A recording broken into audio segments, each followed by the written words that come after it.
Hello everyone. This is NIST training centre. NIST అంటే ఏంటి?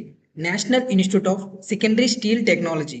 ఇది 1984లో ఎస్టాబ్లిష్ చేశారు బై మినిస్ట్రీ ఆఫ్ స్టీల్స్. ఇది ఎందుకు ఎస్టాబ్లిష్ చేశారు? ఇది small and medium scale steel making ఇండస్ట్రీకి సపోర్ట్ చేయడానికి and skill and training provide చేయడానికి, లైక్ ఇంజనీర్స్, టెక్నీషియన్స్ అండ్ వర్కర్స్కి ట్రైనింగ్ ప్రొవైడ్ చేస్తుంది. ఎలాంటి ట్రైనింగ్ ప్రొవైడ్ చేస్తుంది అంటే, ఇది స్టీల్ మేకింగ్ ఇండస్ట్రీలో వర్క్ చేయాలన్న వాళ్ళకి ట్రైనింగ్ ప్రొవైడ్ చేస్తుంది. NDT non destructive training provide చేస్తుంది, డిస్ట్రక్టివ్ ట్రైనింగ్ ప్రొవైడ్ చేస్తుంది, ఇంకా క్వాలిటీ కంట్రోల్లో కూడా ట్రైనింగ్ ప్రొవైడ్ చేస్తుంది. ఇలాంటివి ఏ ట్రైనింగ్ మీకు కావాలన్నా కూడా ఈ నిస్ట్లో మీరు జాయిన్ అవ్వండి. జాయిన్ అవ్వాలనుకుంటే మీకు అఫీషియల్ లింక్ డిస్క్రిప్షన్లో ఇస్తాను, అందులో జాయిన్ అవ్వండి, రిజిస్టర్ అవ్వండి. ఫర్దర్గా మీరు రిజిస్టర్ అయ్యాక విత్ ఇన్ 2 డేస్లో మీకు రిటర్న్ కాల్ బ్యాక్ కూడా వస్తుంది. ఓకే.